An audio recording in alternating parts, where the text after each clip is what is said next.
Olá, sou Cícero Pereira, do canal Eu na EBD. Estou aqui para mais uma pré-aula da Escola Bíblica Dominical. Se é a primeira vez que você está assistindo esse vídeo, obrigado, seja bem-vindo e que Deus nos ajude que neste vídeo você possa aí aprender um pouco mais da Palavra de Deus. Beleza? Bom, já quero dar meus agradecimentos a todos os inscritos aí do meu canal. Já são quase 20 estados onde esse trabalho tem abençoado professores e alunos da escola bíblica. Muito obrigado, que Deus abençoe. Certo? Bom, se você ainda não é inscrito no canal, não perca a oportunidade, se inscreva. E você que já é inscrito, não se esqueça de aquele joinha, beleza? O joia, como eu digo, é joia mesmo, ajuda bastante. Então, o que nos resta agora, sem mais delonga, é ir para a lição. Vamos então para o computador? Bom, pessoal, já estou aqui no computador. E vamos para a lição de número 3. Ética cristã e direitos humanos. Nós já estamos no segundo trimestre de 2018, onde a revistinha da CPAD, que nós fazemos o uso, que nós estudamos, ela tem por título Valores Cristãos, enfrentando as consequências morais de nosso tempo. Então hoje nós vamos estudar aí mais uma lição abençoada para a glória de Deus. E se o Espírito Santo nos ajudar, nós iremos aprender um pouco mais da sua palavra, tá certo? O texto áureo se encontra em Êxodo, capítulo 22, versículo 21, que diz assim: O estrangeiro não afligirás, nem o oprimirás, pois estrangeiros fostes na terra do Egito.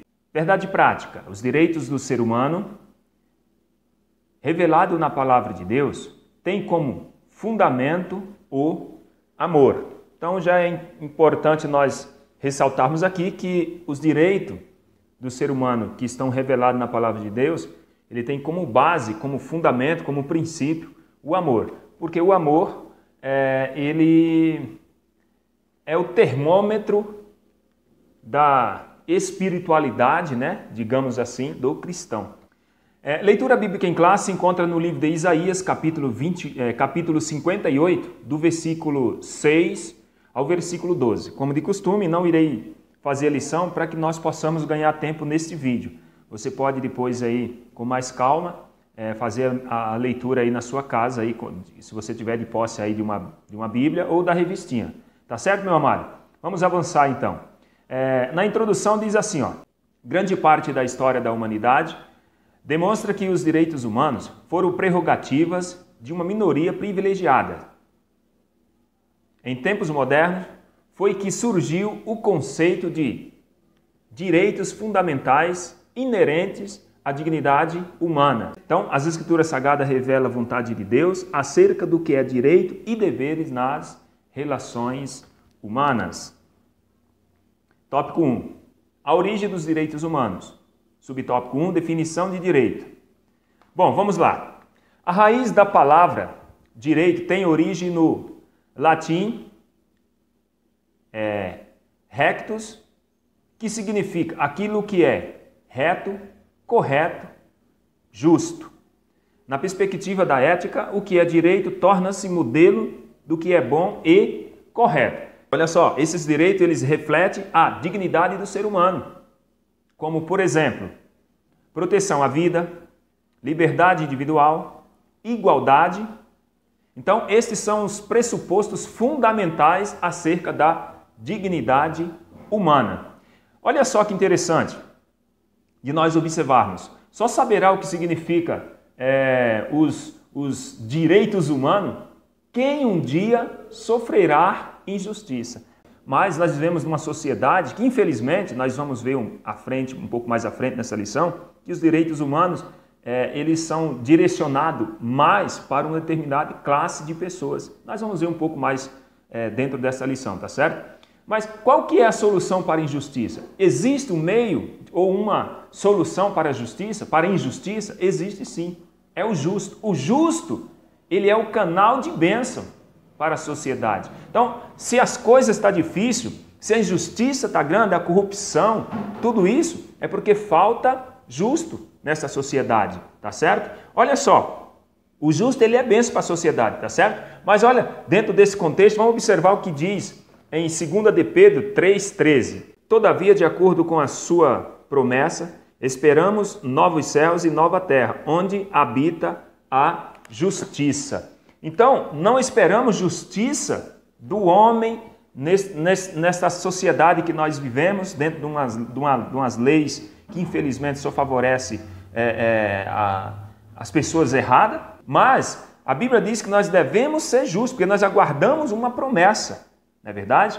Nós temos esse direito de dignidade do ser humano, o direito à vida, o direito à liberdade, o direito à igualdade. No artigo 5 da nossa Constituição, diz que nós temos direito de cultos, nós temos direito à proteção, nós temos direito a pensamento, expor o nosso pensamento. Então, nós temos direito de proteção em nosso ambiente de culto. Nós temos direito de trabalhar, de ir e vir. É dever do Estado nos proteger, tá certo? Então, nós temos esse direito, que nós vivemos dentro de uma sociedade. Nós estamos dentro de uma sociedade onde nós temos direito à proteção à vida, à liberdade individual e à igualdade. Isso está na nossa Constituição. Então, esses são os pressupostos fundamentais acerca da dignidade humana. Subtópico 2, Declaração dos Direitos do Homem e do Cidadão. Olha só, promulgada pela primeira vez em 26 de agosto de 1789 em Paris, na França, ou mais conhecida como Revolução Francesa, esses direitos passam a ser considerados universais, ou seja, válido para todos os homens em qualquer época ou lugar. Olha só o que diz aqui Gálatas, de acordo com a palavra de Deus, porque a Bíblia também ela nos garante que nós temos direito constitucional. Mas olha só o que diz aqui, ó, em Gálatas, vamos achar aqui, Gálatas 3,18 diz assim, ó, Pois se a herança depende da lei, já não depende da promessa. Deus, porém, condenou-a gratuitamente a Abraão, mediante a promessa. Subtópico 3, Declaração Universal dos Direitos Humanos. Foi adotada em 10 de dezembro de 1948, ou seja, após a Segunda Guerra Mundial, pela Organização das Nações Unidas, o mais conhecido como a ONU. Ou seja, a declaração ela continha 30 artigos que reconhece os direitos fundamentais e universais do ser humano como o ideal comum a ser atingido por todos os povos e nações, sem distinção de raça, de sexo ou língua. Essa declaração contém 30 artigos que reconhecem os direitos fundamentais e universais. Todos os seres humanos, independente de raça, de sexo, de língua, de religião, todos nós temos direitos dentro da sociedade, tá certo? A igreja tem o direito de cultuar e o governo tem o direito, o dever, né? Na verdade, o dever de proteger a igreja, de colocar policiais na rua para dar segurança à nossa sociedade, tá certo? Subtópico 4. Em nosso país, a expressão direitos humanos, ele foi popularizado durante a década de 1980, ou seja, nessa época, os militares políticos da esquerda ou de esquerda passaram o quê? Passaram a usar a expressão em oposição contra o regime militar. Olha só que hoje, após a redemocratização do Brasil e a concessão de ambos os direitos ao cidadão, a expressão direitos humanos tem sido associada constantemente ao quê? Aos direitos de bandido. Hoje quem tem direito são os bandidos. Quando eu falo bandido, não é só os bandidos, aqueles coitados lá que praticaram pequenos delitos ou coisa desse tipo. Não, estou falando dos bandidos mesmo de gravata, entendeu? Então, esses aí têm direitos humanos. Se hoje um policial mata um bandido, o policial ele é processado, o bandido é vítima. Você está entendendo? Ou seja, direitos humanos hoje, ele dá a ideia geral, defende-se, né, que os direitos humanos hoje é direito só para bandidos. Tópico 2, a Bíblia e os direitos humanos. Direitos humanos no Pentateuco. Os 5 livros de Moisés revelam o código divino e indica a maneira de viver de seu povo. Olha só, nesses escritos, há um arcabouço de concepções libertárias e igualitárias que acontece a muitos direitos, que antecede a muitos direitos que vão aparecer na modernidade. Então, olha só, o Pentateuco, o que é Pentateuco? Penta quer dizer 5, né? Ou seja, 5 livros que Moisés escreveu ali. Deus requer do povo de Israel. O que é que Deus requer do povo de Israel? Olha só, o estrangeiro não seja maltratado, que a viúva e o órfão sejam protegidos e que o pobre não seja explorado. Olha só, algumas aplicações práticas aqui que nós devemos observar. Primeiro, Deus está falando aqui para o povo para ele lembrar de quem eles foram. Ou seja, que eles foram escravos. Eles deviam lembrar de onde eles vieram, assim como nós também. Nós devemos aplicar isso na nossa vida. Quem éramos nós outrora? De onde nós vimos? Quem somos? Se somos alguma coisa hoje, é pela misericórdia do Senhor. Não é pelos próprios méritos nossos. Olha o que diz aqui Zacarias, só para nós meditarmos um pouco. Zacarias 4:10 diz o seguinte: pois aquele que despreza o dia das pequenas coisas terão grande alegria ao verem a pedra principal nas mãos de Zorobabel. Então nós não devemos de forma alguma desprezar as coisas pequenas, porque ele diz o seguinte, que aqueles que desprezam o dia das pequenas coisas terão grandes alegria ao ver o dia da principal pedra de esquina. Então, o que é pequeno hoje vai ser grande um dia. Então, não devemos de forma alguma desprezar as coisas pequenas. Se somos alguma coisa, é porque Cristo é misericordioso. Olha o que diz em Salmos 113, 7. Ele levanta do pó o necessitado e ergue do lixo o pobre, para fazer sentar-se com príncipe, com os príncipes do seu povo. Então, é Deus que nos levanta. Se somos alguma coisa, é pela misericórdia de Deus. Então, de forma alguma, devemos esquecer de onde Deus nos tirou, tá certo? Lembrarmos, de vez em quando é bom dar uma olhada no passado e vermos de onde Deus tem nos tirado. Para complementar esses 2 versículos, porque ele se repete lá também em 2 Samuel 7 e 8. 2 Samuel 2, 7 e 8. Então ele repete também o mesmo versículo. Por quê? Porque ele reforça que nós jamais devemos esquecer do que nós éramos e do que Deus tem feito na nossa vida. Então, o que Deus estava requerendo aqui do seu povo era que ele não maltratasse o estrangeiro, porque também eles foram estrangeiros, e que a viúva e o órfão fossem protegidos. Isso é direitos humanos, isso é direito básico que o ser humano tem que ter. E que o pobre não seja o quê? Explorados. O cuidado divino para com os menos favorecidos e o valor da dignidade humana. Esse é o Deus que nós servimos, que dá o valor da dignidade humana. Deus se importa, Deus se preocupa com a dignidade humana. Subtópico 2. Direitos humanos nos evangelhos. A mensagem de Cristo presente nos evangelhos, falei evangelho porque são 4, tá? Mas o evangelho é só um, que é de Jesus. Mas é o evangelho segundo Mateus, Marcos, Lucas, João, né? Então, como são 4 evangelhos, então por isso que... Mas o evangelho é um só, que é de Jesus. Resume-se na prática do amor a Deus e ao próximo. Olha o que diz aqui em Mateus 27, do 37 ao 40. E disse Jesus: amarás o Senhor teu Deus de todo o teu coração, de toda a tua alma e de todo o teu pensamento. Este é o primeiro e grande mandamento. E o segundo, semelhante a esse, é amarás o teu próximo como a ti mesmo.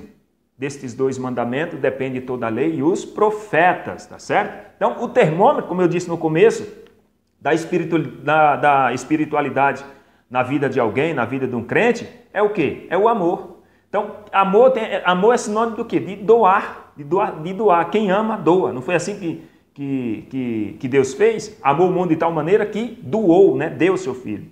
Né? O apóstolo Paulo, ele escreve lá aos Coríntios, na sua primeira carta, capítulo 13, fala ali do amor. Então, o contrário de quem não doa é o quê? É sugar. Tem pessoas que é igual sanguessuga, só suga. Só elas querem ser amadas. Amar não é com ela não quer amar ninguém, né? Mas quer ser amada. Olha, vamos observar aqui o que diz. Marcos 2:27 diz assim, ó. Então disse Jesus, o sábado foi feito por causa do homem, e não o homem por causa do sábado. O sábado ele foi feito por causa do homem, e não o homem foi feito por causa do sábado, tá certo? Lucas 19 diz que Jesus ele veio o quê? Salvar o que estava perdido, ele veio buscar o que estava perdido. Então, Jesus ele quebrou vários paradigmas da cultura dominante. Olha só, quando ele curou no sábado, então a cura no sábado ali, de acordo com Mateus 12, quando Jesus diz aqui, ó, que o sábado foi feito por causa do homem, e não o homem por causa do sábado, ele estava colocando a dignidade humana acima do legalismo.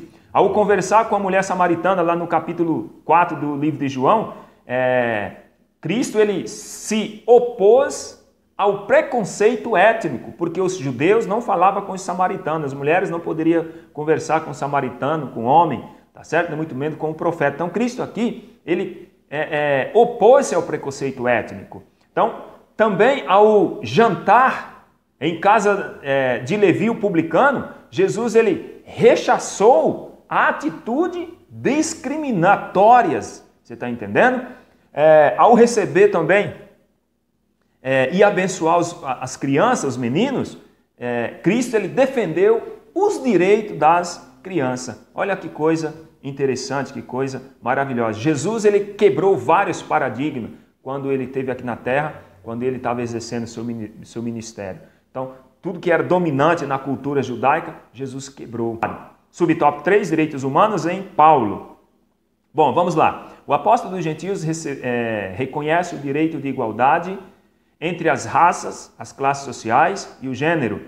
Olha só, Gálatas 3:28. Nisso não há judeu nem grego, não há servo nem livre, não há macho nem fêmea, porque todos vós sois um em Cristo Jesus. Então o apóstolo também, ele legitimou o uso dos direitos civis ao ser preso em Jerusalém. Por quê? Olha só, quando ele evocou sua dignidade ou sua cidadania romana para não ser açoitado. Olha o que ele diz aqui em Atos 22, do 25 e 29. E quando estava atando com correias, disse Paulo ao centurião que ali estava, é-vos lícito açoitar um romano sem ser condenado?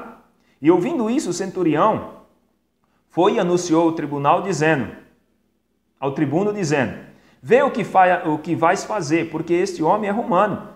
E vindo o tribuno, disse-lhe, dize-me, és tu romano? E ele disse, sim. E respondeu o tribuno, eu com grande soma de dinheiro alcancei este direito de cidadão. Paulo disse, mas eu sou de nascimento. E logo dele se apartaram os que havia de examinar. A este o tribuno teve temor, quando soube que era romano, visto que o tinha ligado. Então, também o apóstolo ele reivindicou o direito de um julgamento justo e apelou para César. Olha só, 25 do 9 ao 12. Todavia, Festo, querendo comprazer aos judeus, respondendo a Paulo, disse, queres tu subir a Jerusalém e a ser perante mim julgado acerca dessas coisas? Mas Paulo disse, estou perante o tribunal de César, onde convém que seja julgado. Não fiz agravo algum aos judeus, como tu muito bem sabes. Se fiz algo agravo, ou cometei alguma coisa digna de morte, não recuso morrer, mas se nada há das coisas de que estes me acusam, ninguém me pode entregar a eles. Apelo para César. Então Festo, tendo falado com o conselheiro, respondeu, apelastes para César? Para César irás. Então, as Escrituras nos estimulam o quê? A defesa de nossos direitos e de nossa cidadania. Foi o que Paulo fez aqui. Ele apelou para o direito de cidadania. Então, a grande lição que nós devemos aprender aqui é o quê? Primeiro, nós devemos aprender que somos cidadãos dos céus, tá certo? Beleza. Mas, aqui, cada um tem sua pátria. E cada um tem seus direitos. Cada um de nós aqui temos nossos direitos legais dentro dessa pátria, da nossa cidadania. Então nós devemos o quê? Nós devemos dar bastante atenção concernente ao exercício de nossa cidadania. Até porque nós estamos dentro de um ano eleitoral, onde nós vamos ter que escolher o nosso governante, vamos ter que escolher os nossos líderes que vão governar o nosso país, nossa cidade. Então nós devemos fazer isso com sabedoria, tá certo? Então, os que não gostam de política, meu amado, uma coisa é certa. Se você não gosta de política, você vai ser governado por quem gosta. Tá certo? Então, nós devemos o quê? Orar, pedir discernimento a Deus, estamos no ano eleitoral, para que Deus nos dê a direção, a sabedoria, para nós colocarmos no poder pessoas que, pelo menos, preservem o nosso direito. Olha o que diz Provérbios 29. Provérbios 29, 2 diz assim, quando os justos florescem, o povo se alegra. Quando os ímpios governam, o povo geme. Então, olha só, o justo, ele é bênção para a sociedade. Quando um justo governa, a sociedade se alegra. Então, a sociedade é beneficiada, porque o justo ele vai governar a sociedade com justiça. Mas quando é o ímpio, aí toda a sociedade sofre. Por que é que estamos sofrendo? Mesmo que eu não goste de política, ou que você não goste de política, mas infelizmente não tem para onde nós corrermos, estamos dentro de uma sociedade. Político nos governa nosso país, nossa cidade, nosso estado. Então nós devemos orar a Deus e pedir discernimento para voltar na pessoa correta, porque o justo, quando ele governa, o povo se alegra, tá certo? Fica a dica aí, porque nós estamos no ano eleitoral e nós somos cidadãos dessa pátria também e devemos honrar os nossos compromissos como cidadãos, dar o nosso voto consciente e com sabedoria. Tópico 3. A igreja e os direitos humanos. Subtópico 1, a igreja e o trabalho escravo. O trabalho é essencial para o sustento da vida. Desde a criação, o trabalho está na história da raça humana. Gênesis 2,15. O trabalho é uma dádiva divina e dignifica o ser humano.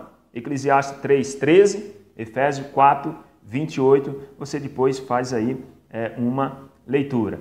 Tá certo? Quando a carga horária é exaustiva, os salários são baixos, as condições de trabalho são degradantes, então a dignidade humana é violada e o trabalho se torna em escravidão. A palavra de Deus, segundo Tiago, condena a expressão e a injustiça praticada contra os trabalhadores. Olha só Tiago 5, 4 e 6. Eis que o jornal dos trabalhadores que ceifa as vossas terras e que por vós foi diminuído, clama, e os clamores do que ceifaram entraram nos ouvidos do Senhor dos Exércitos. Deus ouviu o clamor deles. Deliciosamente viveste sobre a terra e vos deleitastes. Cevaste os vossos corações, como no dia de matança. Condenastes e mataste o justo, e não vos restituiu. Olha só, nós temos que observar alguns pontos importantes dentro deste subtópico 1. Temos algumas considerações a fazer. Primeiro, o trabalho, ele não é consequência da queda. O trabalho não é consequência do pecado, não. Porque o trabalho foi dado para Adão antes da queda. Tá certo? O trabalho ele foi dado para Adão antes mesmo da queda. O trabalho é a bênção de Deus. O trabalho é uma dádiva, dignifica o ser humano. A Bíblia é contra a preguiça, é contra o preguiçoso. A Bíblia abomina. Olha o que diz aqui em Provérbios. Vou abrir aqui a Bíblia em Provérbios, só para nós acompanharmos aqui. O que diz a Bíblia a respeito da preguiça, do preguiçoso. Provérbios 6, verso 6. Observe a formiga, preguiçoso. Reflita nos caminhos dela e seja sábio. Então, Deus, ele abomina a preguiça. 2 Tessalonicenses, olha o que o apóstolo Paulo escreveu aqui em 2 Tessalonicenses 3,10. Olha o que o apóstolo Paulo disse aqui. Quando ainda estavam com vocês, nos lhes ordenamos isto. Se alguém não quiser trabalhar, também não coma. Então, o preguiçoso ele não tem nem direito de comer, tá certo? Outra consideração a ser feita é que, olha só, tem que haver aí um equilíbrio. Tem que haver um equilíbrio, cada coisa no seu devido lugar, cada coisa no seu devido tempo. Né? Então, o mesmo Deus que manda trabalhar é o mesmo Deus que manda descansar também. Tem gente que trabalha demais da conta, não tem tempo para nada, e aí prejudica a sua vida. Como é que fica? Tem que haver um descanso. Quem trabalha demais e nunca descansa, sofrerá algumas consequências. Primeiro, ele vai ter ter consequências na sua família. Ele vai sofrer dano na sua família, porque está sempre ausente da sua família, então, com certeza, ele terá alguns danos aí dentro da sua família, porque ele não tem mais tempo para filho, para esposa, não tem mais tempo para a sua vida familiar. E quem trabalha demais também tem outra consequência, que quando chegar aí a idade da colheita, o que vai acontecer? Não tem como colher. Por quê? Porque ele trabalhou a vida inteira demais, não teve descanso, ele forçou demais o seu corpo. Quando ele chega na idade, uma idade já de descansar, de colher o que ele plantou, ele não consegue, porque ele não tem mais saúde, ele está doente. Tudo o que ele conseguiu, os bens que ele conseguiu, vai ter que vender tudo, porque os dias dele foram tão árduos, não houve descanso. Meu amigo, tem hora de trabalhar e hora de descansar. O descanso é fundamental para a reconstrução do corpo, das fibras que foi desgastada, da energia que você perdeu, tá certo? Agora, temos também, tem que haver esse equilíbrio. Tempo para descansar, tempo para trabalhar, tem tempo para tudo, não é verdade? Agora, quem dorme até meio-dia, aí fica complicado, meu amado. Então, a Bíblia é contra esse tipo de gente aí que acorda meio-dia e a primeira pergunta a se fazer é o que tenho para comer hoje. Estou com fome. Come igual um porco, engorda demais, depois tem problema de saúde, não é assim? Aí vem as consequências. Primeiro, quais as consequências que vem para quem dorme demais, para quem é preguiçoso? Tem que ser aberto, tem que falar aberto mesmo para quem é preguiçoso. A pobreza. O preguiçoso empobrece, tá? Isso aí é fato, a Bíblia diz isso. Então o camarada não quer trabalhar, ele não tem recurso, e aí assim, vai empobrecendo. Quando ele vai ver, está no fundo do buraco. Outra consequência. Consequentemente, ele vai adquirir algum vício, porque não faz nada, fica ansioso, né? Vicia na televisão, vicia no videogame, vicia, sei lá, vai adquirir algum vício, tá certo? Vira comilão. A igreja de Cristo, nós como igreja, não podemos ser omissos a algumas situações. O trabalho, ele dignifica o trabalhador, o trabalho é benção. Olha o que disse Tiago aqui 4,17, olha só, vamos observar aqui o que diz Tiago 4,17. Pense nisto, pois quem sabe que deve fazer o bem e não faz, comete pecado. Então, a igreja de Cristo não pode cometer esse pecado, pecado de omissão.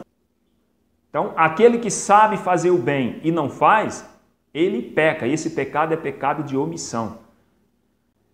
Então, essa questão de não pagar o devido salário, existe aí um texto bíblico aí.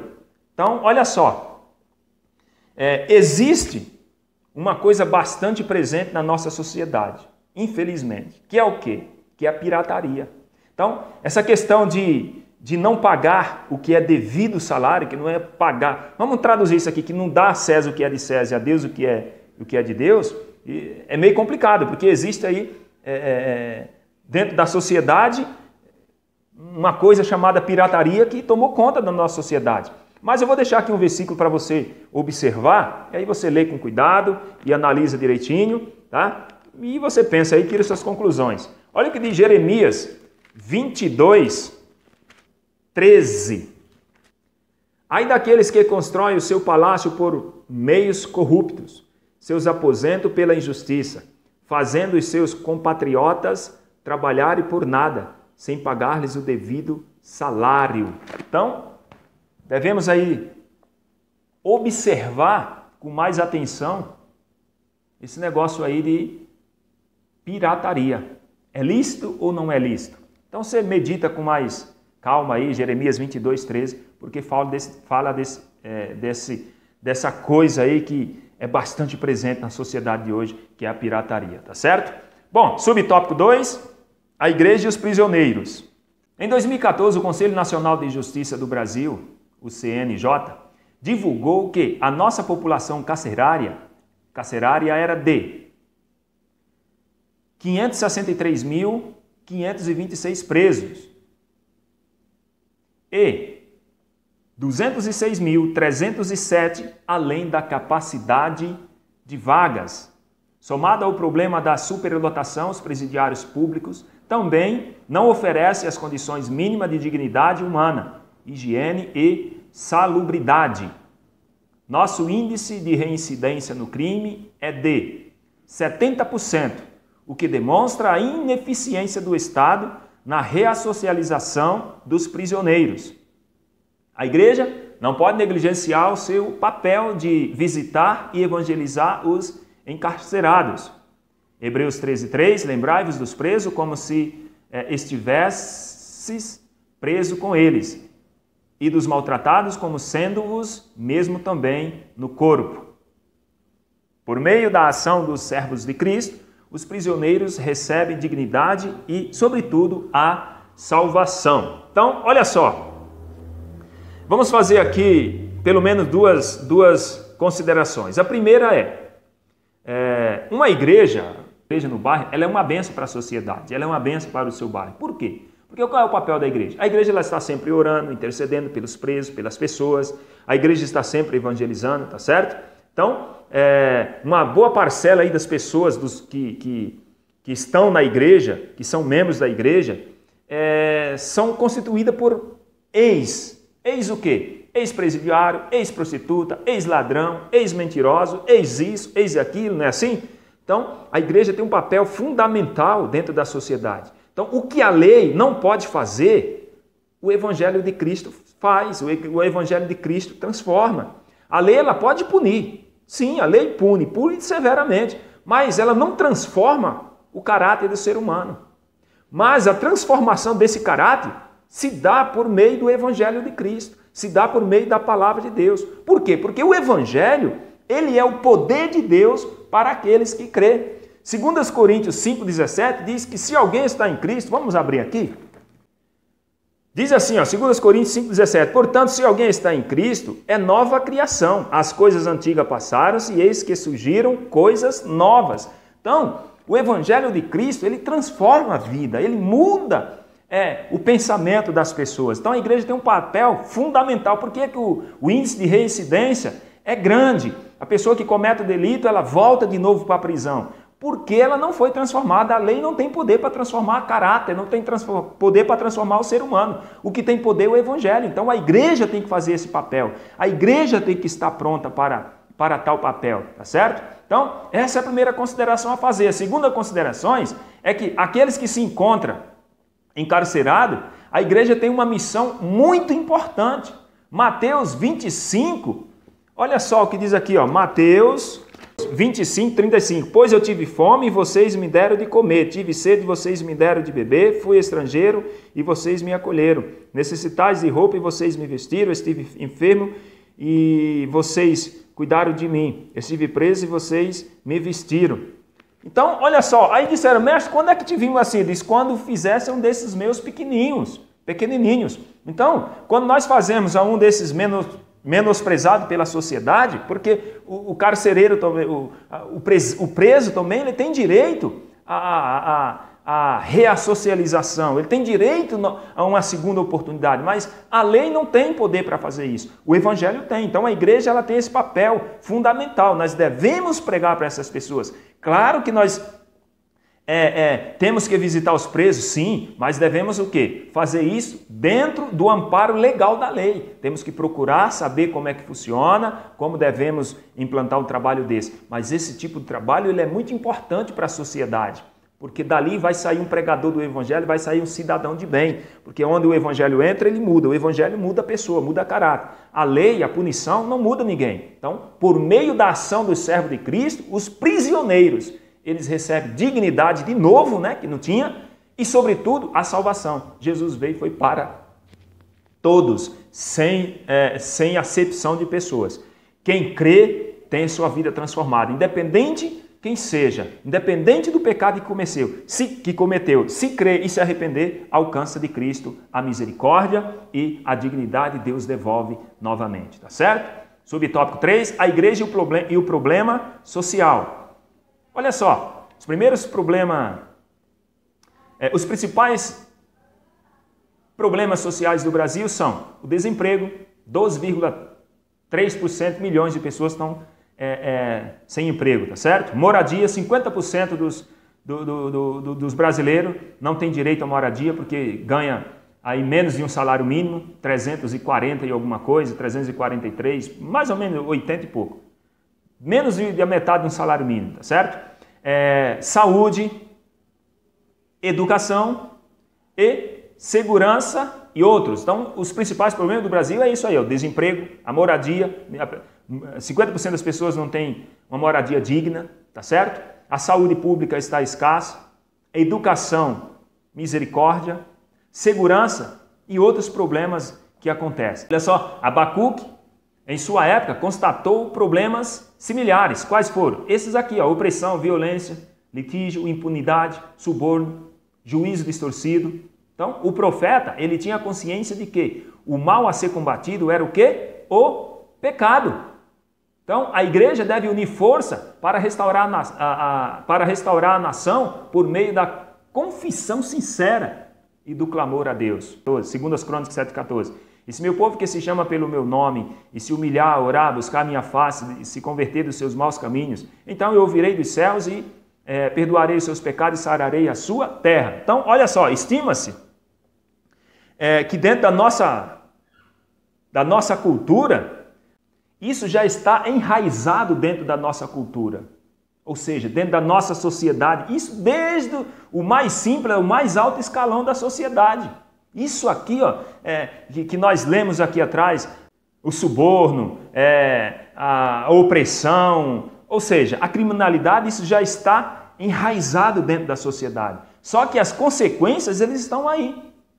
Estão presentes, nós vemos as consequências. O que está acontecendo no nosso Brasil, no nosso país, é consequência do pecado. O povo estão querendo legalizar o pecado. Mas nós, como igreja, nós temos que combater isso aí. Nós temos que lutar. Então, a igreja tem tido seu papel principal dentro da sociedade. E em cada bairro ou estado onde tiver uma igreja, ela é algo muito importante, ela é fundamental. Então, onde estiver uma igreja, é bênção para a sociedade, tá certo? A igreja, ela é bênção dentro de uma sociedade. A igreja, ela tem seu papel social fundamental na sociedade. Como já foi dito, a igreja ela é composta, uma boa parte dela, por eis isso, eis aquilo, não é verdade? Então, por que a igreja faz isso? Por quê? Qual a razão disso? É porque nós entendemos, de acordo com Tiago 2,26, olha o que diz Tiago 2,26. Assim como o corpo sem espírito está morto, também a fé sem obra está morta. Então nós entendemos que a fé sem obra é morta. Então nós como igreja temos que fazer a nossa parte. É o nosso dever de proclamar o evangelho. E de entender como foi dito lá na parábola do bom samaritano, que quem é o nosso próximo? Quem é o nosso próximo? É todo aquele que está precisando e está ao nosso alcance e nós podemos ajudar. Esse é o nosso próximo, tá certo? Nós entendemos que nós como igreja temos nosso dever dentro da sociedade, que é proclamar o evangelho de Cristo a todas essas pessoas. Então, a igreja do Senhor Jesus, ela é o quê? Ela é sal e luz na sociedade. Então, a igreja do Senhor Jesus, ela é um canal de bênção para a sociedade, não só nesses aspectos, mas em qualquer aspecto. A igreja de Cristo não pode ser negligente nesse aspecto, tá certo? Jamais devemos negligenciar nesse aspecto. Temos que pregar o evangelho de Cristo, tá certo?